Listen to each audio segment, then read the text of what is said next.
Donc si vous voulez entendre vraiment ce qui s'y dit, et ce qui s'y dit est tout à fait essentiel.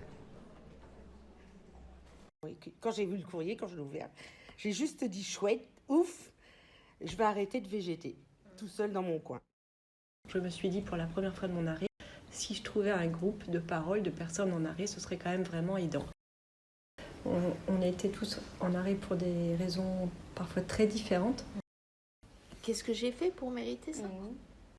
Le fait de répéter son histoire à chaque fois qu'on voit un expert, bon, moi j'en ai vu 6, j'ai vécu 10 expertises, 10 fois j'ai dû répéter la même chose. Je suis contente. Et je me dis, on n'est pas seul dans notre petit coin. Et pour moi, c'est un cadeau d'avoir pu intégrer ce groupe. J'ai été isolée après, à la maison et tout. Après, on a pu faire un visio et tout. Ça permet aussi de garder un lien avec le travail. Quand je viens, je repars toujours avec un peu plus d'espoir pour pouvoir reprendre. Ou pas reprendre, on ne sait jamais, si je rencontre un milliardaire. L'objectif, c'est pas juste de nous dire vous êtes des mauvais élèves, quand est-ce que vous reprenez le travail. On est dans une mort sociale et les personnes qui vous entourent ne comprennent pas. Oui, un burn-out. C'est quoi un burn-out? Et le fait d'avoir rencontré d'autres personnes qui ont vécu plus ou moins la même chose que moi, surtout, en général, tout le monde a vécu une souffrance terrible au travail. Voilà. Après, moi, j'ai fait un burn-out, peut-être que d'autres personnes l'ont fait et d'autres personnes ne l'ont pas fait. Mais c'était de voir ça. Et on est très, très nombreux à vivre ça au travail. Et c'est bien aujourd'hui que les pouvoirs publics s'emparent de ce phénomène. Donc, moi, voilà, c'était de voir tout ça. C'était de voir qu'on n'était pas seul, j'étais pas le seul. En entendant parler d'autres personnes de leur vécu et en entendant les personnes réagir à ce que je disais, j'ai réalisé que je n'étais pas seule et que j'étais normale. Il y a beaucoup de bienveillance à la fois de la part des personnes qui sont en arrêt et de vous deux. Le fait de rencontrer tous et toutes, et puis d'écouter votre histoire, et puis malheureusement se dire, voilà, c'est incroyable ce qui se passe. C'est incroyable ce qui se passe. C'est un fléau et on ne peut pas rester inactif. Quelle que soit la raison de la pathologie de départ, l'arrêt long est lui-même générateur de souffrance également et qui nous faisait vivre des choses en commun. Que la pathologie de départ soit une pathologie en lien avec la santé mentale ou une pathologie purement physique. Qui mieux que les personnes en arrêt peuvent dire ce qu'elles vivent pendant un arrêt long et ce que les difficultés qu'elles rencontrent, les appuis, les soutiens dont elles bénéficient ou qui leur manquent. En gros, notre parole avait de la valeur à vos yeux. Et ça, c'était énorme. Et c'est vrai que ça redonne une espèce de confiance en soi aussi, justement. Ces réunions, elles ont permis justement de briser une solitude, parce que comme vous l'avez dit également, quand on se retrouve face à un arrêt comme ça, même s'il y a pu en avoir d'autres dans le service, plus ou moins on a l'impression d'être le vilain petit canard, et puis on se demande si effectivement on n'a pas quelque chose qui ne va pas chez nous, quoi. Donc, le fait de voir que d'autres personnes vivent ce genre de problème, on se dit voilà, c'est pas individuel, et puis justement ça permet d'échanger, de se réconforter entre nous, je dirais, et puis d'échanger des informations, puis d'apprendre des choses. Ça a bien sûr permis de créer des liens, de ne pas se sentir isolé par rapport à notre collectivité qui nous oublie complètement. Ça permet aussi de garder un lien avec le travail, même si c'est un lien éloigné, ça reste un lien avec... on fait partie de l'administration, donc on est encore en lien avec l'administration. Et puis, on a parlé aussi lors de ces réunions du 6 octobre de ce que c'était la désinsertion professionnelle. Et c'est vrai que de toute façon, d'être éloigné comme ça de son travail super longtemps, ça prend tout son sens, quoi. Et ça, on s'en rend compte au fur et à mesure des mois qui coulent. Et justement, là aussi, vous l'avez évoqué tout à l'heure, par rapport à la reprise, au questionnement qu'il peut y avoir quand on retourne dans le service. Ça fait tellement longtemps qu'on est parti que le questionnement est obligatoire, mais forcément, il y a un malaise des deux côtés. Je crois surtout qu'on est marqué par cette expérience malheureusement et que c'est un peu indélébile. Il faut pousser les gens à faire des rapports et à alerter. Et comme ça, autant les syndicats, enfin toute personne, et puis il y a certainement des élus qui vont être sensibilisés sur des choses comme ça. Donc il faut alerter. Et il faut alerter partout. Et donc ça c'est bien, l'histoire du carnet notamment, ça c'est une avancée phénoménale. Si ça peut nous éviter de répéter, si l'expert qu'on va voir a devant lui ce carnet, je ne sais pas sous quelle forme encore, mais ça sera certainement présenté, ça c'est très important. Et puis surtout, nous aider dans la complexité des procédures. Et oui, j'ai pas ce courage-là de quitter mon emploi. D'autres collègues qui arrivent à continuer leur travail sont en souffrance. Et il faut aussi les aider afin qu'ils n'arrivent pas à un point de non-retour. Et à chaque fois, même s'il y a des moments où je pleurais, voilà, j'ai plaisir à venir. Ouais. Et puis ces liens qu'on a créés tous ensemble, voilà, pour moi c'est important. C'est un lien précieux, vraiment précieux. Donc je vous remercie tous. Et une grande disponibilité, ça a été précieux aussi les aides entre deux face à tous les obstacles qu'on rencontre au cours du parcours. On a vraiment une réelle écoute, parce qu'on a une écoute sans jugement. Ça a été des réunions qui apportaient un soutien psychologique. On a beau être en arrêt, on a en commun d'être de chacun travailler dans la fonction publique territoriale, et c'est comme si on se retrouvait entre collègues, en arrêt certes, mais on a les collègues qu'on peut.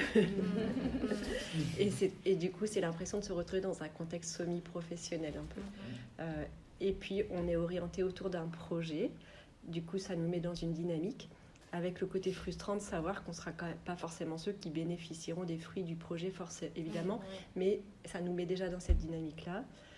De nouveau, je me mettais à travailler sur un projet quand on est chez soi et bon, les tâches ménagères, c'est bien beau, mais ça ne m'intéresse pas. Par contre, travailler sur un projet, ça m'intéresse. J'ai repris de la réassurance. Je me suis sentie en sécurité dans ce groupe. J'ai repris une confiance en moi parce que ce qui est dit ici, c'est pas dévoilé à notre collectivité. Moi, je suis convaincu, je suis persuadé que ce qu'on appelle la pérédance, ce qu'on appelle les groupes d'entraide mutuelle, etc., je suis convaincu que ça fait gagner du temps, je suis convaincu que ça fait gagner du temps aux gens dans leur parcours de rétablissement. Et c'est pour ça que j'aimerais bien reprendre aussi, parce que je me sens un peu plus en confiance. Maintenant, je ne sais pas ce qu'ils vont me proposer, c'est ça. Ouais. C'est ça.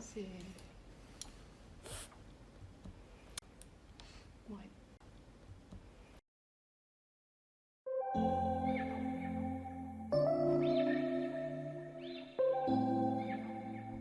Merci de votre attention.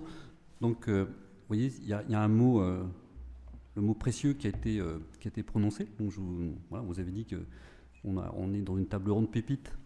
Ce qui est le témoignage que l'on vient d'avoir vous sera expliqué par Laure-Hélène Hebb, qui est psychologue au Centre de gestion de la fonction publique territoriale du Nord. Donc j'en profite pour présenter les intervenantes de cette table ronde. Marie-Fatou Sango, vous êtes en cours de parcours de formation et vous avez été aussi intervenante. Vous avez participé à un des groupes de travail et vous nous expliquerez de l'intérieur un peu comment vous avez vu les choses, comment elles se sont passées. Ensuite, nous avons aussi à la table ronde Cécile Mariot. Vous êtes psychologue à Pôle emploi Île-de-France, à l'agence de Noisy-le-Sec, et vous avez aussi accompagné un groupe qui a travaillé sur cette modalité particulière sur laquelle on va revenir. Christelle Chaillet, vous êtes psychologue à Pôle emploi Nouvelle-Aquitaine, près de Bordeaux, et psychologue clinicienne. Donc vous aussi, vous avez accompagné un groupe qui a travaillé à partir de cette même modalité. Véronique Guichetot, vous êtes psychologue Pôle emploi Nouvelle-Aquitaine, mais dans la Vienne. Et vous avez aussi accompagné un groupe sur cette modalité particulière de pair et danse.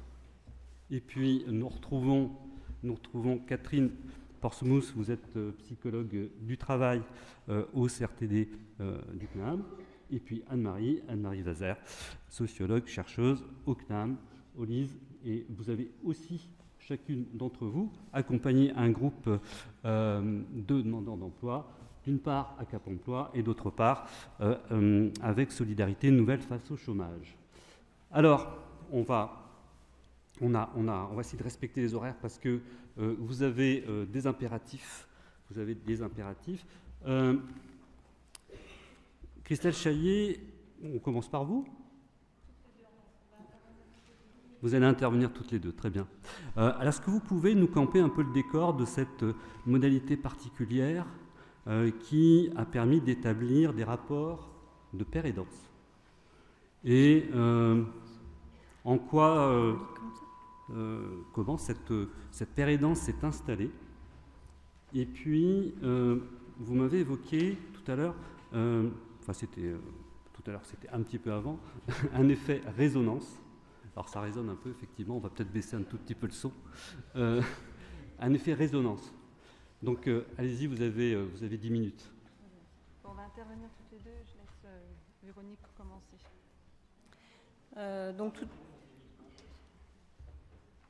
Donc cette communication a été préparée par Christelle Chaillet, Hugo Capitaine, Elisabeth Dambiel, Sophie Pubert et moi-même, mais l'ensemble de la recherche Action Nouvelle-Aquitaine est porté également par d'autres psychologues, Alexandra Bordet, Estelle Bruno, Ingrid Dora, Déborah Grassa, Sophie Sayoud et Hélène Imblot.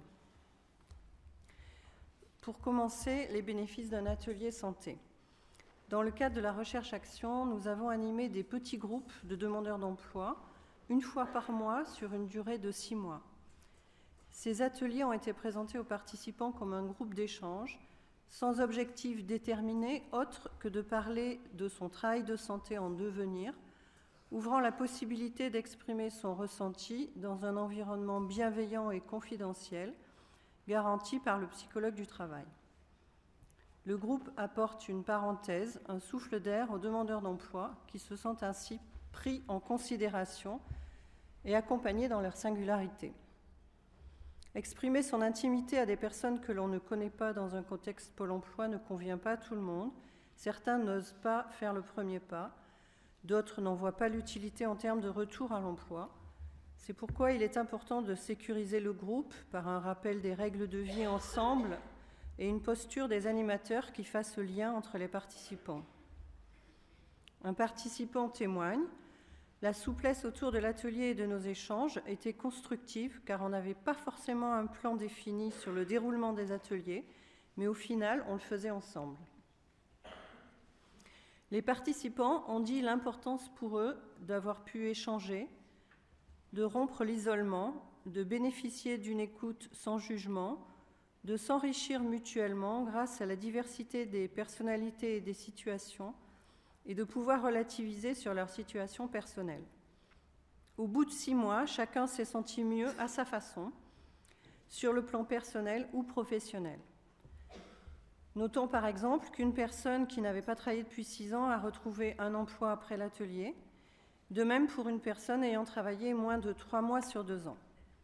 Ou encore cette autre personne qui prend la décision de changer de ville pour rejoindre un groupe de musiciens et de se professionnaliser dans ce domaine. Chacun ainsi a pu prendre soin de lui sans tension, afin plus tard de repartir en douceur vers une recherche d'emploi plus sereine. Cas d'Émilie. Passée par un épisode de burn-out, elle avait sombré dans la dépression parallèlement à une rupture amoureuse. Elle sortait d'un arrêt maladie de 2 ans, dont 3 mois d'hospitalisation, et était toujours sans traitement médical. Elle venait de se réinscrire à Pôle emploi, mais se sentait encore fragile. Sa conseillère lui proposa cet atelier, ce qu'elle accepta, sans objectif de recherche active d'emploi. Au début, elle avait du mal à imaginer comment elle recouvrerait la force de rechercher à nouveau un emploi. Petit à petit, elle s'est sentie mieux, a commencé à s'occuper d'elle, a accepté de sortir et à rencontrer de nouvelles personnes. Elle parvenait aussi à reconsidérer son ancien métier et les conditions de travail dans lesquelles elle avait évolué. Enfin, elle envisageait de reprendre un emploi à temps partiel. La confrontation au réel et l'altérité. La participation à un groupe de parole sur un temps long, même s'il se déroule dans l'écoute et la bienveillance, n'est pas un fleuve tranquille. La confrontation au réel dans la comparaison aux autres peut faire prendre conscience brusquement d'un malaise, d'un mal-être qu'on voulait se cacher. Ces échanges favorisent la mise en place de petites actions personnelles et sociales qui amèneront progressivement à une reprise de confiance en soi. Cas de Bérénice. Elle était sortie très mal d'une séance où nous avions présenté les différentes activités permettant de prendre soin de soi, lecture, sport, rencontres. Et venant de l'institution Pôle emploi, ce lui avait fait un électrochoc. Elle prenait conscience qu'elle s'était renfermée et la confrontation au réel était dure. Toutefois, le premier choc passé, cette ouverture l'amena à planter une petite graine, selon ses termes. Elle prit contact ensuite avec des associations et recommença à sortir et à faire des rencontres. Effectivement, je reprends le lien par rapport aux effets de résonance dans ce type de groupe. On a pu constater des effets de résonance. Les interactions induites par le groupe amènent les participants à apprendre sur eux-mêmes, par un phénomène de miroir et le questionnement réflexif qu'il engendre, y compris par la prise de conscience de l'image que l'on renvoie aux autres. Nous l'avons nommé effet de résonance. Quelques verbatims pour illustrer. Cela permet de communiquer sur nous, sur nos différentes difficultés de recherche d'emploi et des solutions pour y répondre. De surcroît, ça nous permet de nous remettre en cause, de faire quelque part une introspective sur nous-mêmes. Au final, on se retrouve sur beaucoup de points d'accroche, que ce soit sur notre sentiment en tant que demandeur d'emploi face à la société, mais aussi dans nos difficultés à trouver sa place, à reprendre confiance en soi. Les différentes formes de résonance que nous avons repérées. La première, la résonance fédératrice. Tu mets l'accent sur quelque chose qui me parle. D'ailleurs, j'ai l'impression que tout le monde me parle. Cette citation extraite d'une première rencontre illustre un climat d'identification, se sentir compris et comprendre les autres. Il y a un besoin de dépasser l'implicite et de le signifier, un besoin de se reconnaître pour créer une communauté. Cette forme de résonance est particulièrement présente au début. Elle constitue la zone de partage et de sécurité du collectif. Cette zone finit par se prolonger sur le parking sans le filet de sécurité de l'animateur, et ce, dès le premier regroupement. La seconde résonance est celle d'individuation. Les propos d'un participant peuvent engendrer chez un second une résonance avec sa situation, envisagée soudain moins dramatique qu'elle n'était perçue. Par exemple, suite à l'évocation de cérébrolésions, un participant prend conscience des ressources dont il dispose, mais qu'il ne mobilise pas. Il exprime un fort sentiment de culpabilité inédit que le groupe tempérera en pointant dans son histoire des circonstances singulières qui expliquent son inertie. Le processus d'individuation permet la prise de conscience qu'on est distinct et différent des autres et l'idée qu'on est soi-même une personne entière.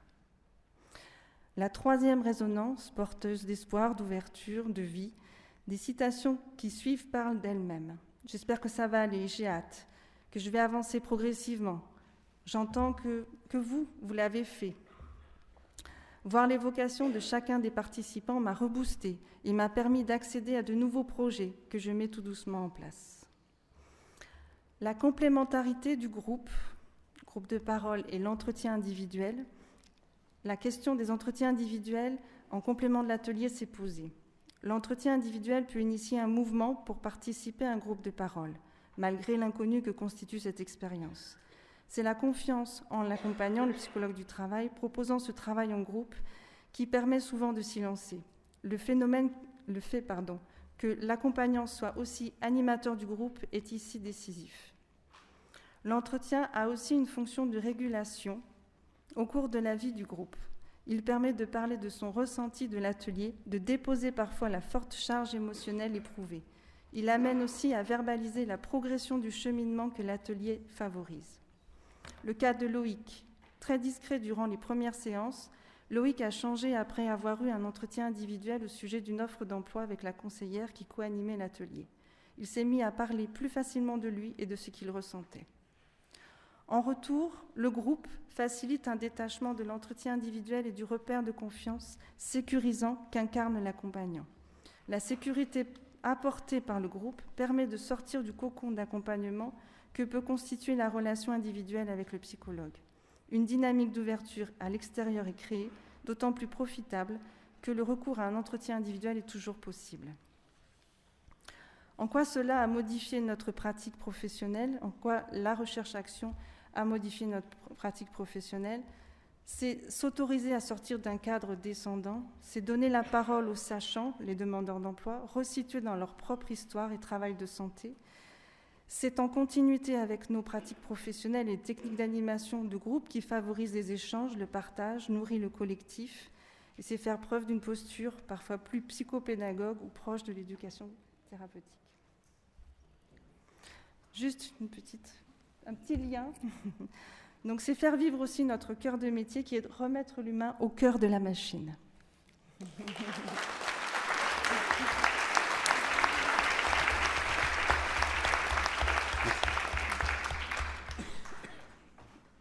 Alors Hélène, on va revenir à un peu ce qu'on a entendu dans la capsule. Et malgré des statuts différents, on va voir que probablement, apparemment, d'après ce que j'ai compris, il s'est passé des choses très similaires à ce qui s'est passé dans le groupe santé animé par vos consoeurs. Alors, je vais juste recentrer un petit peu donc, mon intervention et mon poste. Donc, en fait, je suis psychologue du travail et je travaille au centre de gestion. Donc, le centre de gestion vous a été présenté ce matin par Madame Icard, donc la première intervenante. Et je travaille en fait au sein d'un pôle santé-travail au centre de gestion. Donc, avec le médecin, avec les médecins du travail. Anciennement appelés médecins de prévention, mais on a rechangé de nom, c'est les médecins du travail. Voilà, alors habituellement, je travaille surtout sur des accompagnements individuels, comme notamment les conseillers du Pôle emploi et surtout sur la reconversion professionnelle, jusqu'à l'accompagnement des agents chez les employeurs pour rechercher des solutions de nouveaux postes. Mais il faut comprendre aussi par là que nous intervenons en tant que prestataires, cabinet conseil, mais pas en tant que contrôleur ou inspection. Certains agents le pensent au départ, c'est-à-dire qu'ils pensent qu'on a autorité sur l'autorité territoriale, comme on appelle ça, donc les employeurs et notamment donc les mairies, CCAS, EHPAD. Voilà. Alors, c'est vrai que la première question, c'est pourquoi intervenir au final dans ce colloque. D'un regard extérieur, on pourrait se dire les fonctionnaires, ils sont protégés même en arrêt. Il y a des points communs entre les agents en arrêt et les chômeurs. En effet, les agents sont en arrêt pour TMS, même si ou pour lésions. Les troubles dépressifs, burn-out, il y en a beaucoup. Comme tout à l'heure, on parlait des 40% de dossiers des instances médicales qui étaient concernés par la psychiatrie.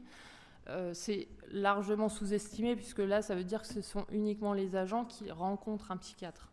Or, il y a des agents qui rencontrent des médecins agréés généralistes, et qui, je pense, ça concerne également des troubles psychiques. Voilà. Les agents sont touchés par une certaine perte d'employabilité, d'une certaine incertitude sur leur avenir professionnel et d'un risque de licenciement pour inaptitude ou de retraite pour invalidité, parce qu'elle existe dans la fonction publique et elle le sera de plus en plus avec les nouvelles organisations ou les limites budgétaires. Mais surtout, ce qui est identique, c'est la souffrance, l'angoisse, le manque d'informations et le manque d'informations sur leurs droits, et l'isolement, la rupture totale avec le milieu professionnel que cela provoque. Donc le projet santé mentale, en tant que tel, vous a été un petit peu présenté ce matin, et nous venons donc d'entendre la capsule audio. Dans la recherche-action, menée avec le CNAM et co-animée avec Dominique Lhuillier, nous voulions mettre au cœur du dispositif les agents en arrêt et donc les faire participer, donner la parole aux oubliés. Alors, mon objectif d'intervention aujourd'hui, c'était aussi de montrer un peu les freins qui avaient été aussi qui étaient présents pour monter en fait le groupe d'agents en arrêt. La première difficulté, comme on disait tout à l'heure, c'est qu'on n'avait pas de liste d'agents en arrêt. Et comment donc identifier les invisibles et quel outil de communication pour les inviter à participer au groupe. Donc, comme je disais, j'exerce dans un service de santé au travail, mais nous ne recevons pas de la part des employeurs l'information de la liste d'agents en arrêt. Et ça ne pouvait donc pas être la source. Passer par les employeurs, non. Et par une expérience antérieure, les employeurs n'invitent pas les agents à participer à des ateliers. Donc, ce n'était pas forcément la bonne source non plus. Sachant qu'en plus, ce qui a un petit peu été dit cet après-midi aussi, c'est qu'en fait, les employeurs, et notamment lorsque les agents sont absents, sont en arrêt depuis 5 ans par exemple, l'équipe RH, elle a pu changer. Alors, l'agent, ça fait peut-être 25 ans qu'il travaille chez le même employeur, mais il connaît absolument plus, il n'a plus aucun interlocuteur qu'il connaît. Donc voilà, c'est aussi une des difficultés. Et on voulait aussi donc l'indépendance et rompre le lien employeur-agent qui a pu, dans certaines situations, être à l'origine de la détérioration de la santé. Donc, comme je disais, qui inviter ? Qui a invité, c'était justement pas identifier ces 40% d'agents qui ont vu le psychiatre. C'était de se dire, qu'est-ce qu'on fait du lien TMS-RPS et que l'arrêt en lui-même peut aussi provoquer du mal-être, de l'exclusion sociale, de l'isolement. Donc l'idée était plutôt d'inviter les agents qui se sentaient concernés par le sujet. Et donc, pour ce faire, pour être assez rapide, alors on s'est aussi posé la question de à quel moment dans leur parcours de santé.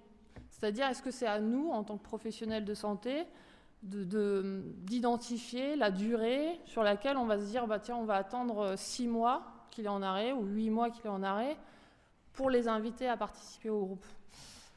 C'était pas dans notre logique, puisque dans notre logique, c'était d'essayer de prévenir cette désinsertion et d'essayer d'anticiper les choses. Donc, on est passé par un système alors, on a une instance médicale qui traduit les avis médicaux en avis administratifs. Et donc, on a rédigé une invitation à venir donc participer à un groupe. Alors, j'avais proposé de le mettre sur écran, mais je vais vous le lire un petit peu. Problème de santé, arrêt de travail, parfois long et difficile à vivre. Personne n'est à l'abri, chacun peut y être confronté. Quels sont alors les besoins ? Quels sont les soutiens que vous avez eus ? Quelles sont les difficultés rencontrées pendant l'arrêt ? Comment les avez-vous dépassées ? Quelle aide peut apporter l'employeur ? Quelles ont été les conséquences dans votre vie quotidienne et vos projets ? Quel est aujourd'hui votre ressenti ?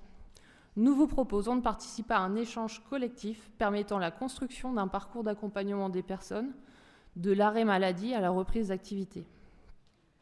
Donc pour faire court, comme Madame Icard vous disait, ce n'était pas 6000 courriers, mais c'est 600 courriers qui ont été envoyés et nous avons eu que 20 réponses. Sur ces 20 réponses, il faut bien imaginer qu'en fait on intervient pour tout le département du Nord, toutes les collectivités du département du Nord. Et ces 600 courriers ont été envoyés en un mois de temps par rapport au passage, ce qu'on appelle le comité médical, ça veut dire que c'est 600 dossiers qui passent par mois. Donc voilà, c'est quand même énorme. Certains m'ont contacté en disant voilà, je ne peux pas me déplacer sur l'île, c'est trop compliqué physiquement. Oui, forcément. Ou mon traitement ne me permet pas de prendre la voiture, forcément aussi. Et d'autres m'ont demandé aussi si c'était obligatoire. Au final, c'était aussi un peu une visite de contrôle. Non, pas du tout. C'était vraiment ceux qui le sentaient. Et donc, la constitution du groupe a été alimentée aussi par des agents que j'accompagnais en individuel, notamment aussi parce que on était dans la phase un peu Covid, confinement, couvre-feu, etc. Alors, d'autres freins plus institutionnels et professionnels ont été également relevés. Comme précisé, donc, le centre de gestion étant conseiller des employeurs, les employeurs doivent être informés des actions du CDG. Madame Icart, tout à l'heure, l'a soulevé, c'est-à-dire que c'est un peu la première fois que nous proposons quelque chose sans que les employeurs eux-mêmes soient au courant que leurs propres agents, même s'ils sont les oubliés, participent à un groupe. Donc ça, c'était heureusement que c'était porté par le CDG et par la direction vraiment du centre de gestion, parce que ça aurait pu être compliqué. Et sur notre posture de fonctionnaire, moi, je me suis posé un peu la question de... d'habitude, voilà, nous, on a une obligation de discrétion professionnelle en plus de notre code de déontologie, mais j'avais cette difficulté à savoir mais comment vont se positionner les agents à parler de leur employeur en restant anonyme, en étant discret et en effet par rapport à toute la posture des droits et obligations du fonctionnaire. Ça, voilà, ça a été très rapidement vu, je pense, au début du cadre d'intervention des groupes de parole, et ça ne pose plus de problème. Clairement, c'était ceux qui veulent le dire, ils donnent le nom de l'employeur, ceux qui ne veulent pas ne le donnent pas, et on utilise les prénoms. Alors, dans les échanges intergroupes, alors les échanges intergroupes, c'est lorsqu'on faisait intervenir aussi les employeurs, les organisations syndicales, les professionnels de santé. Les freins qui persistent encore actuellement aujourd'hui, c'est l'étiquette d'agent en arrêt, c'est l'étiquette des fragilisés, les vulnérables. Le projet photo a été démonstrateur de l'image que l'on porte sur les agents en arrêt, puisque l'étiquette est ce que vous avez vu ce matin, d'un coup, le silence aurait pu être les fragiles, ce qui nous a fortement fait débat, et même entre les agents entre eux. Et nous avons beau avoir appelé notre conférence santé mentale tous concernés, on voit encore que c'est encore difficile. Alors, comme je dois faire un peu plus court que ce que j'avais prévu, j'aurais tendance, après, alors pour le groupe en lui-même et par rapport à ce qui a déjà été dit au niveau du pôle emploi, je pense que voilà, le groupe et ce que ça a permis par rapport aux agents, je pense que voilà, ça a été dit. Mais à présent, en fait, je rencontre d'autres difficultés. C'est comment définir ce groupe et quel objectif a-t-il ? C'est-à-dire, est-ce un groupe de parole ? Non, parce qu'en fait, ce qui est important pour eux, alors oui, bien sûr, il y a des échanges, ils s'entraident, etc. Mais derrière, leur objectif et ce pourquoi ils sont aussi présents tout le temps, puisque tout à l'heure on disait il n'y a jamais d'absent, c'est pratiquement pareil, c'est parce qu'ils ont un objectif, ils se sentent utiles. Et ça, c'est vraiment aussi très important. Et l'objectif premier, c'est pas la reprise. C'est le aller mieux, c'est aller vers le rétablissement. Et forcément, aller vers le rétablissement va faciliter l'idée d'une reprise. Une autre question se pose, c'est à quel moment on se dit stop, on arrête avec le groupe, on s'est assez vu. On n'a pas de réponse là-dessus, c'est les agents qui se sentent encore investis par le sujet, par le groupe, etc., continuent. Forcément, on a des agents qui ont repris le travail, fort heureusement, et on intègre des nouveaux. Et ça va permettre aussi d'apporter l'expérience du groupe aux nouveaux. Et voilà. Je pense que je vais m'arrêter là pour cette fois-ci.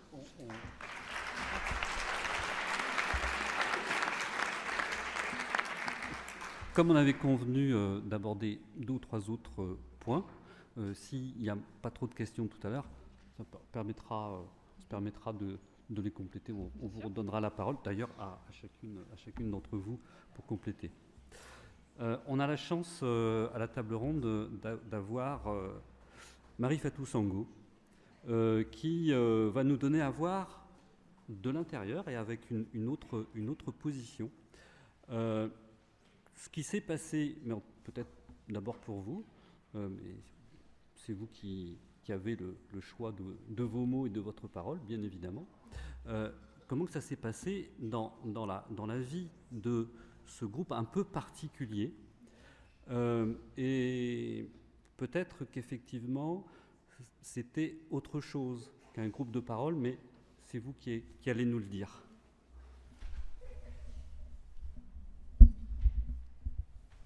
Merci. Bonjour. Alors, je m'appelle Marie Fatou Sango et formule consacrée, je suis demandeuse d'emploi depuis quelques années maintenant, mais auparavant, j'ai eu une vie professionnelle et aujourd'hui, j'ai appris que chaque chômeur est un travailleur. Effectivement, j'ai travaillé pendant plus de 15-18 ans dans la communication. J'ai été chargée de communication, responsable communication. Ensuite, j'ai tenté l'entrepreneuriat et ça n'a pas marché. Et, ensuite, j'ai rencontré le cancer du sein sur mon chemin, mon parcours de vie. En 2019, donc, j'ai été diagnostiquée d'un cancer du sein avec une urgence d'opération. Et pour moi, c'est comme, je me représente cela comme un ring. Et voilà, bienvenue sur le ring, où il faut vraiment, face à la maladie, on n'a pas d'autre choix que de choisir de se battre et de guérir. Et donc, j'ai schématisé ça comme une courbe, la courbe du changement, la courbe du phénix. Et j'étais là à écouter ce médecin qui me disait que j'étais gravement malade, il fallait que je m'arrête. Alors que au moment où on m'annonce la maladie, j'avais plein de projets, je voulais reprendre mon entreprise, j'étais dynamique, j'étais, comme on dit, force de proposition. Et je me regarde dans le miroir, je vois que d'apparence, je vais très bien, mais à l'intérieur, il y a vraiment ce crabe qui est là, dont il faut s'en débarrasser. Du coup, je commence mon parcours de soins et là, je suis tout de suite confrontée aux failles du système. Alors, j'étais à l'époque demandeuse d'emploi et j'étais arrivée à l'ASS. Et je demande à mon médecin oncologue comment on fait. Il me dit, soit vous prenez des arrêts maladie. De toute façon, c'était près de 2 ans de chimio. Donc, arrêt maladie et ensuite, et comme ça, vous pouvez suivre vos soins tranquillement. Ou alors, vous ne déclarez pas que vous êtes malade pour pouvoir continuer à percevoir les aides. Et moi, je suis quelqu'un de très honnête et j'ai décidé de déclarer, de chaque mois dire que je suis en arrêt maladie de telle à telle date. Et tout de suite, pour conséquence, ça a eu effet de stopper mes indemnités, l'ASS. Quand je me renseigne, on me dit, Pôle emploi me renvoie auprès de l'assurance maladie. L'assurance maladie me renvoie auprès de Pôle emploi. Et ensuite, cette saison-là, c'était vraiment, on était en plein dans le premier confinement, où tout était fermé administrativement. Trouver les bons interlocuteurs, c'était vraiment très difficile. Et il fallait donc rester concentré sur les soins, sur la guérison, et en même temps chercher de quoi manger. J'ai un enfant. Quand on m'annonce que je suis malade, je me dis, il faut que je voie mon enfant grandir. C'est un garçon, il est beau gosse. Je veux le voir avoir ses premières petites copines. Je veux le voir travailler. Je veux le voir avoir des enfants un jour. C'est des choses de la vie. C'est un droit. Et je ne peux plus nourrir mon enfant. Je ne peux plus me nourrir convenablement. Je suis menacée d'expulsion parce que je ne peux plus payer mon loyer. Et j'étais... à l'hôpital, il y a une association qui m'avait rendu visite, qui m'a dit, soignez-vous et après vous pourrez reprendre la vie comme avant. Et moi, je me suis accrochée à cette phrase, vivre comme avant. Sauf que je me rends compte qu'en fait, je crois qu'elle m'a un peu menti, la dame. Elle a été un peu trop... je sors de là, je n'ai pas de ressources, je n'ai personne à qui m'adresser. Je demande, on me dit, tu peux demander le statut de travailleur handicapé, c'est la MDPH. Vers qui je dois m'orienter, je ne sais pas. Après, j'en parle à mon oncologue qui me dit, à ce stade de la maladie, si vous demandez la MDPH, on va dire que ce que vous ressentez, ce ne sont que les effets secondaires de la chimiothérapie. Du coup, vous ne serez pas, votre dossier ne sera pas traité. Alors, je suis après le déni de la maladie, après le choc, je suis dans une colère, une peur et une colère. Et ensuite, j'ai tout de suite prévenu ma conseillère Pôle emploi de mon état. Au début, elle me faisait beaucoup de services prescrits, participer à valoriser son image professionnelle, s'imaginer en working girl, entrepreneuse du siècle, assister à des ateliers pour apprendre. Et puis à un moment donné, elle me dit, non mais en fait, c'est pas ça qu'il vous faut. Et elle m'a orientée vers la psychologue de l'agence. Et elle me fait comprendre qu'une autre écoute est possible et autre chose aussi est possible. Elle me propose d'assister à santé et chômage, pérédance. Et là, c'est le déclic, parce que je me rends compte que, voilà, c'est un atelier pérédance qui était un formidable espace d'écoute et de partage. Et c'était plusieurs personnes, on était toutes différentes, mais on avait ce lien commun qui était la maladie. Et on se bat avec la maladie. Ce que j'ai apprécié, c'est que, de mon point de vue, un moment tellement difficile, je me dis, si je n'arrive pas à manger, même malade, il faut que je trouve du travail, n'importe lequel. Et à pérédance, on me dit, non, pose-toi, prends le temps d'exprimer ce qui est dans ton ventre, la colère, la frustration, la peur, tout ça, c'est normal. Prends le temps de te poser et de mettre les mots, voilà, sur la situation, et puis parler de ce qu'on ressent chacune, ce qu'on a fait. Et c'était vraiment, comme a dit tout à l'heure la psychologue, c'était un visage humain face à la lourdeur administrative. On a pu échanger dans la bienveillance. C'était l'impression, alors ce groupe-là, clairement, on a eu l'impression qu'enfin sont pris en compte, voilà, toutes ces personnes demandeurs d'emploi qui ont eu un parcours de vie brisé par la maladie ou autre accident de vie. Et nous sommes à part entière des personnes désireuses de vivre autrement, mais qui forcément avons besoin que nos voix portent et que nous soyons reconnus en termes de besoins, en termes d'attente, en termes d'aide, en termes de dispositifs adaptés à notre besoin pour vivre en santé. Ça veut dire que d'autre part, il y a une part les demandeurs d'emploi en santé, les demandeurs d'emploi qui sont face à la maladie et qui doivent se battre. Et c'était ça notre difficulté. Et on nous proposait les mêmes solutions que les demandeurs d'emploi bien portants, alors qu'il aurait fallu qu'on adapte vraiment, voilà. Donc, ce que je retire, c'est que des points positifs, bien sûr. Donc, le fait que ce soit Pôle emploi qui soit à l'initiative, père aidant. Donc, à un moment donné, Pôle emploi s'est positionné comme lui-même étant père aidant. Ça, c'était totalement innovant et on a écouté nos réalités, nos besoins. Cela s'est fait dans la confidentialité. On a pu parler sans filtre et il n'y avait pas de sujet tabou. Deuxièmement, nous étions des experts. Donc, pour moi, un expert, c'est celui qui connaît sa situation et qui peut en parler avec des mots simples et adaptés. C'est ce qu'on a fait. Ensuite, il y a eu l'écoute, la compréhension, c'était une écoute solidaire. Il y a eu la solidarité de l'écoute, et puis ensuite, ce que je dis, une écoute solidaire. Et on était libre de parler, il n'y avait pas de limite. Et en parlant de limites, nos rendez-vous étaient réguliers, ça a duré dans le temps 6 mois. il y avait donc un suivi et une continuité. Et c'est ce que nous avons pu apprécier vraiment. Et avec le format du groupe de la Pérédance, on sortait du chemin classique atelier prescrit de Pôle emploi pour arriver à un chemin atelier où on peut parler, on peut envisager les choses. Et on a compris avec ce groupe-là que nous avons des capacités et aussi toute une volonté de résilience.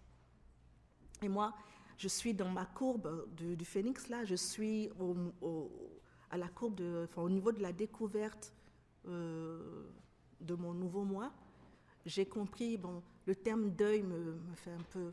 Est-ce qu'on peut faire le deuil de ce qu'on a été avant? Je ne crois pas. Mais par contre, un jour, je me promenais comme ça, j'étais dans un jardin, puis j'ai vu un arbre qui était couché, qui était brisé, mais pourtant qui portait du fruit.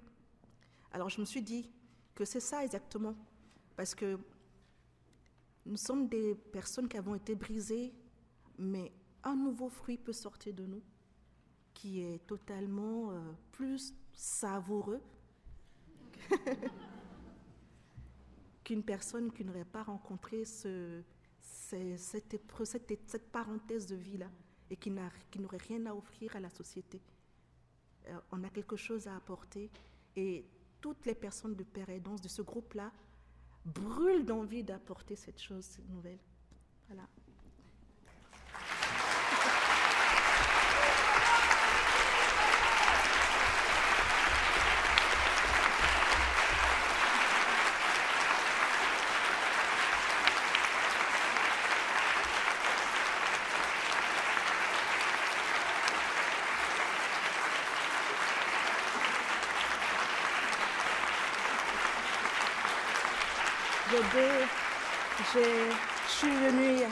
J'ai deux amis, Adjira et Carole. Formidable. Qui ont fait partie du groupe.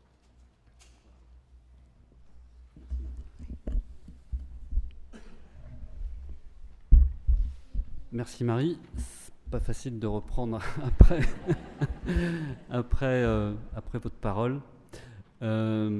Si on ne sait pas ce qui se passe si on savait pas ce qui se passait dans un groupe de Pérédance, grâce à vous, on le sait un tout petit peu, mais il y a une puissance dans votre témoignage, et il y a aussi de l'audace, parce que dire que Pôle emploi est un père aidant, vous avez sacrément de l'audace. Merci.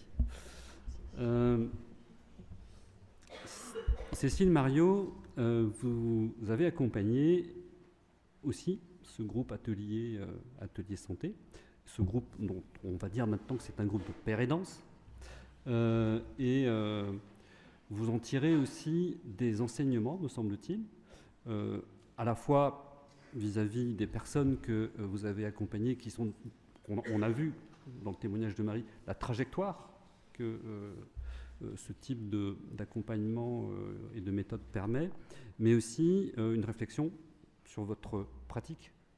On vous laisse la parole.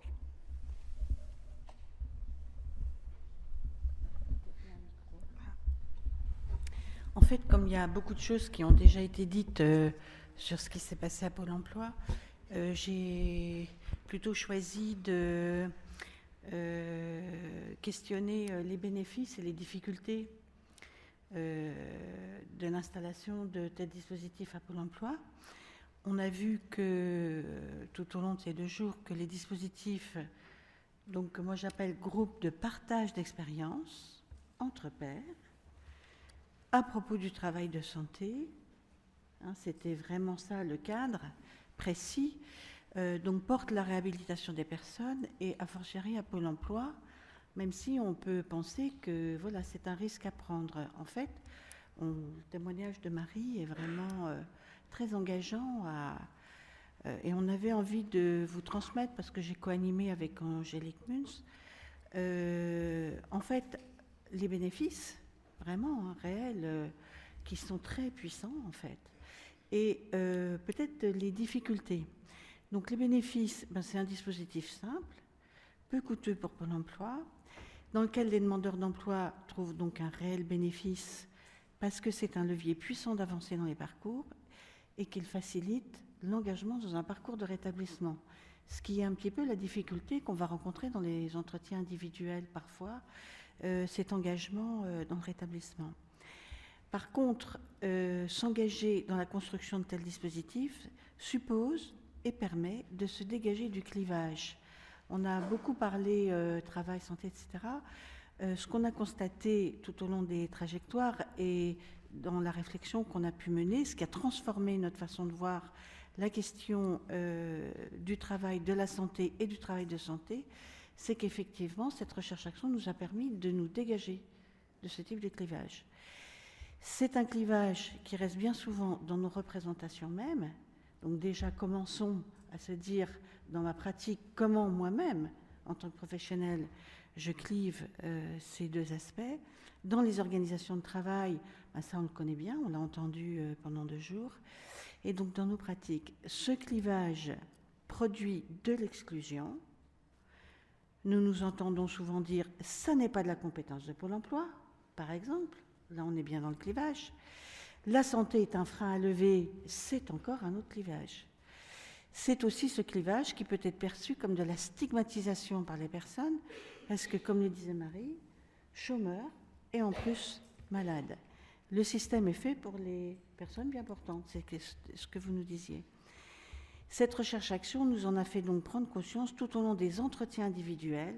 Donc ça, c'était un moment très important, cette analyse, et les entretiens collectifs menés par l'ensemble des 10 collègues de la région Île-de-France.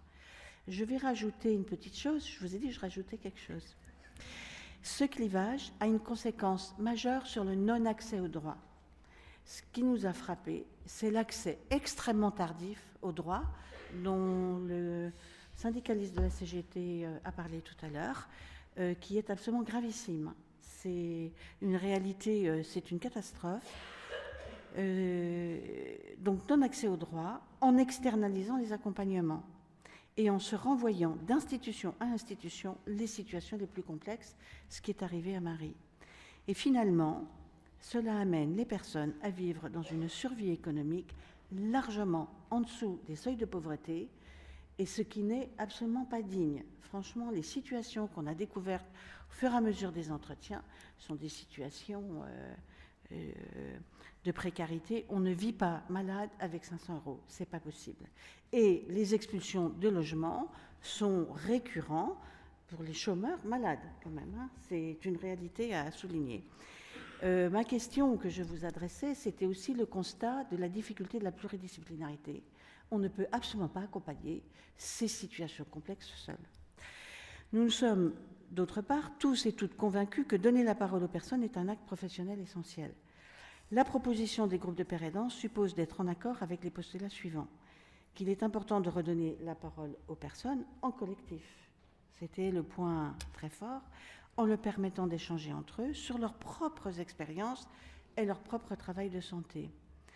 Alors, à ce moment-là, un groupe peut fonctionner comme un tuteur de résilience. Le cadre d'accompagnement que nous a proposé Dominique Lullier, on vous remercie, parce que sinon on n'aurait, je ne crois pas, réussi à le faire, diffère complètement des accompagnements proposés à Pôle emploi. Donc, quels sont les éléments un petit peu particuliers de ce cadre ? Ce qui nous a plutôt apparu important, c'est la place donnée aux personnes. En effet, la recherche-action leur a proposé d'emblée, par leur témoignage, d'être à une place de co-chercheur. Ça, c'était quand même un effet très fort, c'était un levier très puissant.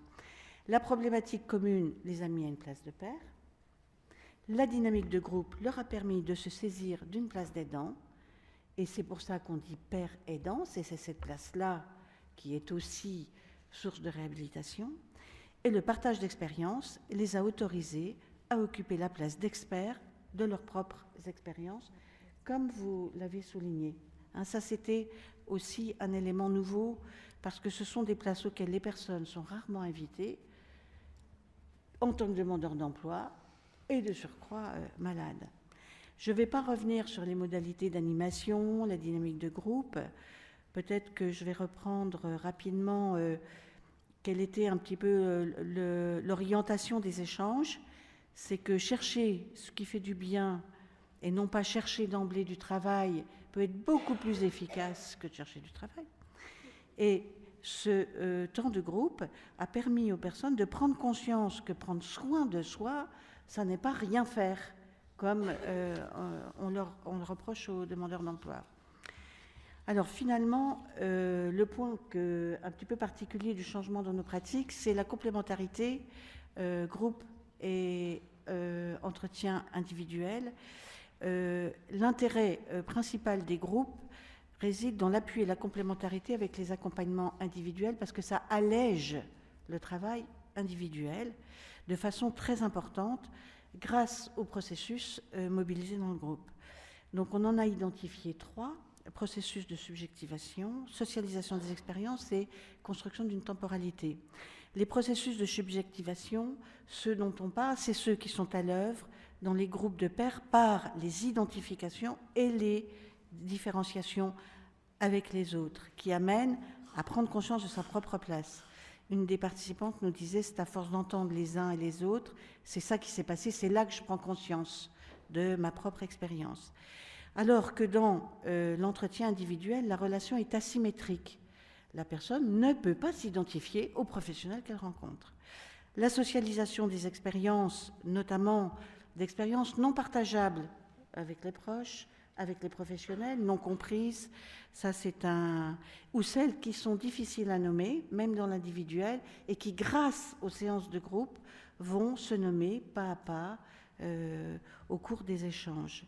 Donc, effectivement, il y a un effet de sortie de l'isolement, mais surtout, ce que nous disaient les personnes, je me sens moins seule. Donc vraiment sortie du sentiment de solitude, grâce à l'étayage, à l'écoute du groupe, face à un sentiment d'abandon et d'exclusion massif. Voilà, c'est des personnes oubliées, invisibles de Pôle emploi, mais aussi, et ça on revient dessus, grâce à la position active d'aidant pour les autres. Être aidant, se sentir légitime à cette place, c'est ça aussi qui restaure l'estime de soi nécessaire au rétablissement. La construction d'une temporalité, on sait qu'elle est nécessaire à une projection de soi dans le futur et dans un processus de rétablissement. Le groupe construit une temporalité particulière à cause de la régularité des séances, mais aussi parce qu'elle s'appuie sur les récits des expériences et sur les constats des changements, séance après séance, de soi-même, mais des autres aussi, et sur la perception du besoin de temps. Une des personnes nous disait, c'est exceptionnel pour moi, ce genre de groupe, cela pourrait aider certaines personnes à ne plus faire de récidives. Donc, pour les récidivistes, cette remarque nous invite à comprendre que prendre le temps évite finalement d'en perdre. Est-ce qu'on en gagne? Non, on en prend, donc peut-être qu'on en perdra un peu moins. Pour conclure, d'autres intérêts, notamment de mobiliser l'offre de services et surtout de résoudre les problèmes d'accès aux droits beaucoup plus rapidement, ça c'est un élément important dans notre groupe. En conclusion, c'est celle-ci qu'on vous propose. Proposer des groupes de pairs aidants au sein d'une agence de Pôle emploi mobilise une nouvelle conception de l'accompagnement. Pourquoi? Parce qu'elle prend en compte le lien entre santé, travail et chômage en se dégageant du clivage. Ça, c'est le premier point. Si on n'est pas convaincu de ça, ce n'est pas la peine de faire des groupes de pairs aidants.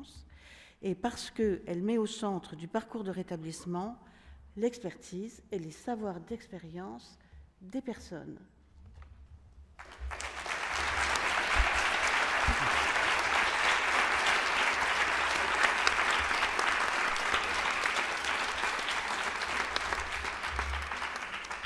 Merci Cécile de nous avoir éclairé encore un peu plus sur cette dimension de pairs aidants, d'avoir réintroduit le sujet des savoirs d'expérience. Et comme j'ai vu que Laure-Hélène vous acquiesçait par moment, on n'a pas eu le temps d'aborder tout à l'heure le sujet des effets de cette démarche qui aujourd'hui pourrait se poursuivre sous une forme que je vous laisse expliquer. Oui, donc voilà, on a commencé par l'animation de groupe, on va dire, mais est venue rapidement l'idée réellement de construire un réseau de pères aidants. Comme je disais, en plus, voilà, on est sur tout le département. Comment réussir à tisser du lien sur vraiment pour tous les agents, pour que tous les agents puissent aussi avoir un lien. Donc vraiment, c'est vraiment l'objectif aussi de rompre l'isolement. Et de ce fait, là, à aujourd'hui, on a rencontré des médiateurs de pères aidants du CMP pour voir un petit peu aussi comment ça se construisait au niveau du système de santé. Et nous avons souhaité, en tout cas nous proposons en fait de construire ce réseau de pères aidants avec un poste de coordinateur de pères aidants. Ça veut dire qu'il y aurait un coordinateur, un professionnel qui se formerait, puisqu'il y a une formation qui existe de médiateur de santé père ou de père aidant, qui animerait ce réseau de potentiellement bénévoles, puisque on l'a entendu sur l'audio, ils veulent vraiment aider, c'est vraiment quelque chose aussi important. C'est cette expérience-là qui veut être apportée pour que d'autres personnes ne tombent pas aussi mal que eux ont pu l'être. Donc voilà, là c'est vraiment en cours de construction comme projet, comme innovation vraiment au niveau du milieu professionnel également. Donc il n'y aurait plus besoin de psychologue du travail sur ce réseau-là, mais forcément il y aurait besoin du psychologue du travail sur le groupe et sur l'accompagnement individuel. Une belle perspective, merci. Oui, maintenant, je laisse la parole à Catherine et Anne-Marie qui ont accompagné respectivement donc, un atelier à Cap Emploi et un atelier avec Solidarité Nouvelle face au chômage. Alors peut-être forcément des similitudes, peut-être des différences et bien évidemment forcément venant de vous des enseignements. Des enseignements, pas sûr, parce que beaucoup de choses déjà ont vraiment été dites et on peut peut-être juste appuyer sur 2-3 éléments, mais ça ne va pas aller plus loin. Et d'ailleurs, j'en profite puisque plusieurs personnes nous ont demandé s'il y avait des publications, donc on en a profité pour mettre le slide ici à l'écran sur les publications qui sont déjà parues et d'autres qui vont paraître. Voilà. Alors, Catherine et moi, effectivement, on a pu conduire des groupes d'expériences de pairs dans 2 cadres différents. Donc SNC pour Catherine, Cap Emploi, comme tu viens de dire François, pour moi.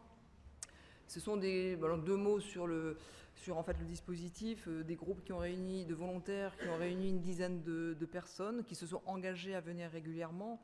Globalement, c'était une séance par mois. Ils se sont engagés sur le long terme, 1 an pour Cap Emploi, c'était plus long pour SNC, avec la question qui avait déjà été posée, quand mettons fin à un groupe, comment on peut le faire? Ça pose tout un ensemble de questions tout à fait intéressantes. Co-animation avec des chercheurs, mais aussi des professionnels, donc les conseillères Cap Emploi toujours présentes ici dans cet amphi. Alors, c'était bien sûr l'instauration d'un cadre bienveillant qu'il s'agissait de mettre en place assez rapidement, absence de jugement bien évidemment, mobilisation de son point de vue, on ne parle pas à la place des autres. Par contre, on essaie d'interroger cette attente de secours tout à fait normale, où les gens disaient j'attends qu'ils m'appellent, j'attends qu'on me propose, ils n'ont rien fait pour nous, en sollicitant la mobilisation de soi via le groupe. Donc je pense que c'est une bascule importante à essayer d'entreprendre dès le début du groupe, et ça produit pas mal d'effets. Donc il faut être bien conscient que c'est normal cette attente de secours, mais le groupe doit permettre d'essayer de faire évoluer cette attente de secours en une mobilisation de soi, en s'appuyant sur les autres, bien évidemment. Alors nous avons fait des comptes rendus analytiques qu'on a remis à chacun des participants en laissant une trace de ce qui avait été dit, notamment dans la construction, le début de construction, d'élaboration des récits.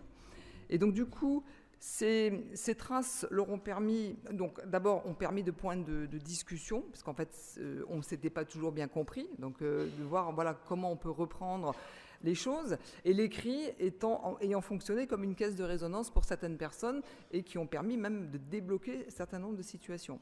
Alors, en quoi ces groupes développent-ils de la paire aidance? Alors, 3 points. D'abord par le partage d'expériences sur le chômage, sortir de l'isolement, ça a bien été dit, mais aussi tout simplement par des rendez-vous fixés à l'avance, s'y préparer. Ça n'a pas été évident pour certaines personnes très loin dans l'isolement, depuis 3, 4, 5 ans, étant quasiment seules chez elles, de sortir pour venir régulièrement écouter d'autres, prendre sa place dans un groupe. Prendre la parole, c'est prendre la place dans un groupe. Donc s'y préparer, qu'est-ce que je vais dire ? Rien que ça a produit énormément d'effets chez certaines personnes qui n'étaient pas sorties de leur trou depuis quelques années. Et puis bien sûr, c'est un début de présentation de soi, de son histoire, mais aussi un début d'énonciation de ses envies, de ses désirs, mais aussi bien évidemment de ses freins, de ses difficultés. Alors, par l'engagement dans l'action, qui a conduit en fait à une collectivisation du travail de recherche d'emploi. Je crois que c'est vraiment important. On n'est pas tout seul à chercher un emploi.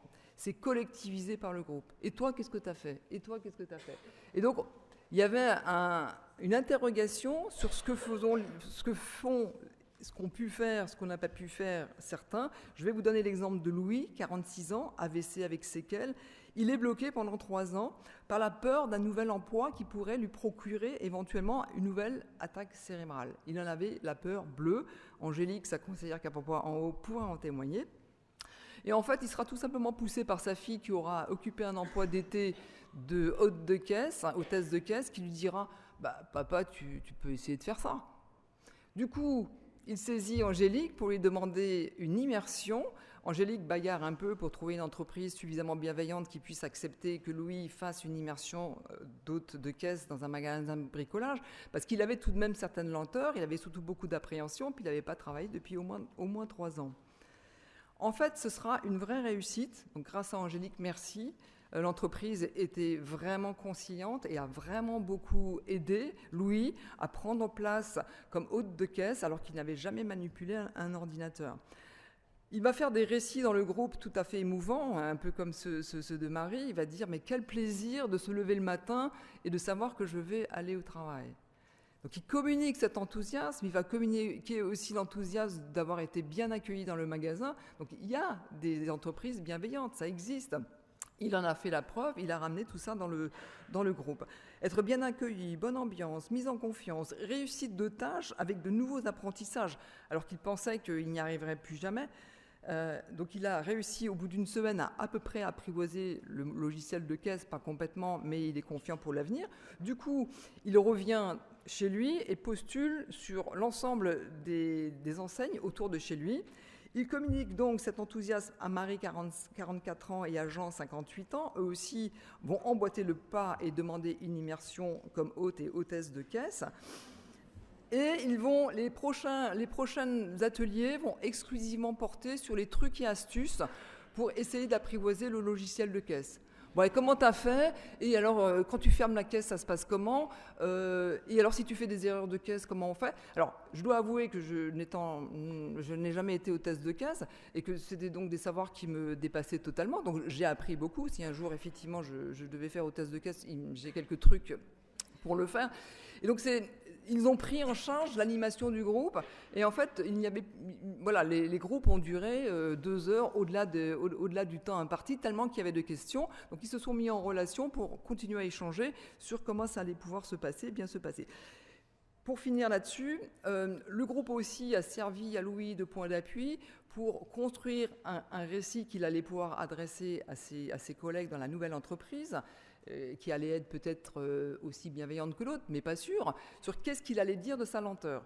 Les séquelles de son AVC, c'est une lenteur d'élocution. Donc il faut savoir qu'il avait été hémiplégique pendant plusieurs mois et qui, grâce à beaucoup de rééducation, il a réussi à trouver de la mobilité, et son élocution, mais il reste une lenteur dans sa façon de parler, dans sa façon de faire des gestes, alors que c'est un grand gaillard d'1m80, type rugbyman, et on se demande pourquoi il est si lent, pourquoi, etc. Donc il a dû construire un discours pour faire accepter effectivement sa difficulté sans rentrer dans trop de détails. Le groupe lui a servi pour construire un récit acceptable, présentable aux autres dans cette configuration par rapport à ses collègues, mais aussi par rapport à des clients qui pourraient être parfois un peu malveillants parce qu'un peu pressés en se disant mais ce gars-là, ça avance pas, ça avance pas, ça avance pas. Donc il a dû construire des défenses parce qu'en fait il tenait à cet emploi, il s'accrochait à son emploi, mais le groupe lui a permis de construire en fait des défenses pour résister en fait aux pressions des clients, c'est-à-dire nous, qui sont pas toujours très sympas parce qu'on est un peu pressés, que ça traîne un peu dans la caisse. Voilà, donc je laisse Catherine prendre la suite. Ok, donc très rapidement, puisqu'on veut tous partir. L'atelier que voilà, j'ai animé en copartenariat avec Solidarité Nouvelle face au chômage, je l'ai animé avec Eric Amraoui, mon collègue philosophe. Nous avons d'abord reçu les personnes en entretien individuel 2 fois, pour des entretiens assez longs, plus de 2 heures. Ce qui a permis déjà d'établir une bonne confiance avant de constituer un groupe. Et ce groupe a fonctionné en groupe ouvert, c'est-à-dire qu'il y a des gens qui sont partis en cours de route et d'autres qui sont arrivés vers la fin. Donc voilà, je vais simplement revenir sur quelques constats. Voilà ce que notre atelier a permis. Donc on voit que ça remet de l'humain dans la machine, qui est vraiment nécessaire quand on est dans cette broussaille, cet univers machiavélique. Et ça permet une dynamique, une mobilisation psychique que les dispositifs individuels, comme disait ma collègue, ne sollicitent pas ou pas avec la même intensité. Et donc, moi, je dirais aussi que ça favorise un assouplissement des mécanismes de défense individuels parce que, comme on se trouve entre soi, du coup, on n'érige pas les mêmes défenses. Le groupe permet de partager 2 choses difficiles dont on ne parle pas forcément. Le chômage qu'on évoque ni en famille, ni avec les amis. Voilà, c'est vraiment très, très difficile. C'est un sujet tabou, quoi. Et la santé qui relève de l'intime. Alors, on ne peut pas s'étaler sur ça. Autre constat, on constate un développement de processus de reliaison, là où la maladie et le chômage provoquent de l'exclusion. Et ça permet des liens, des nouvelles identifications, de partager cette identité commune de père et de véritablement prendre sa place en société. Ce terme vient du latin societas, union politique, alliance, socius, compagnon, allié.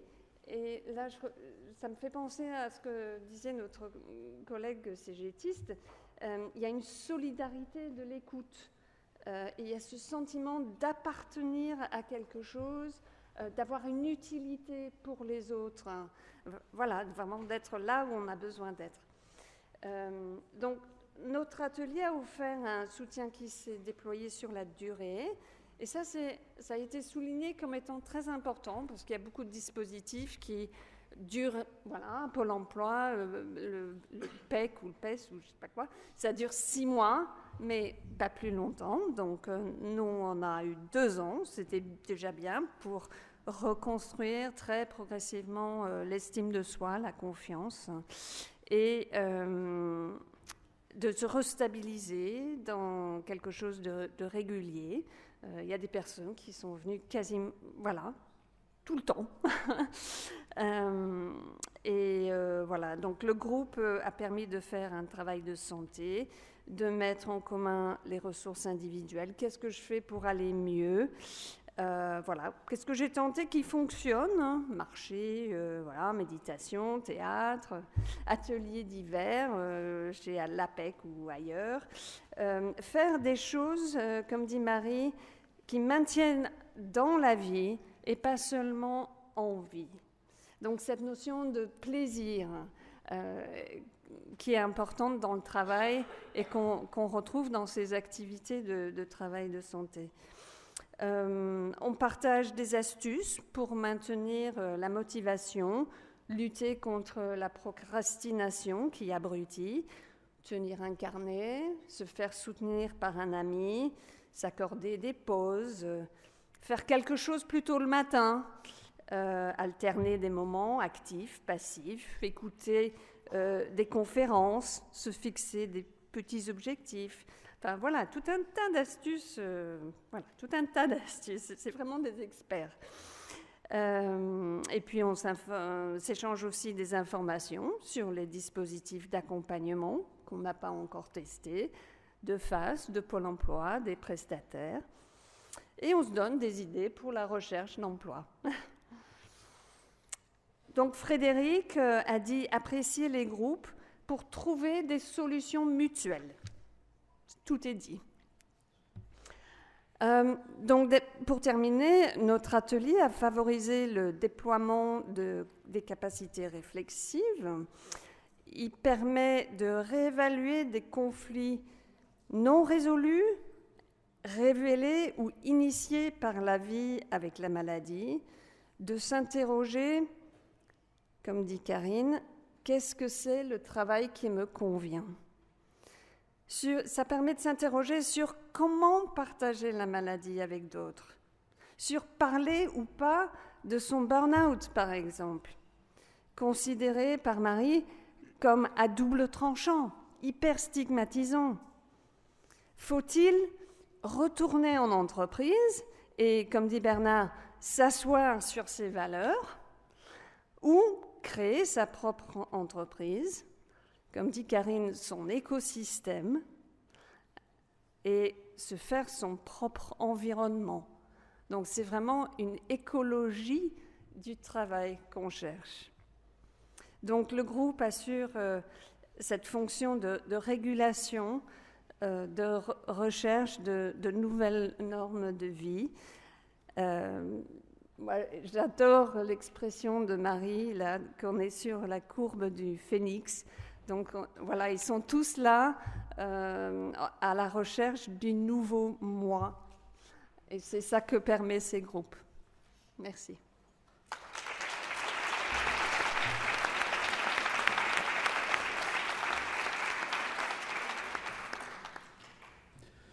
Merci à chacune d'entre vous d'avoir rendu plus concret et d'avoir aussi incarné en quoi le collectif est une ressource pour construire le rétablissement dès lors qu'il est mobilisé sous l'angle de la pérédance.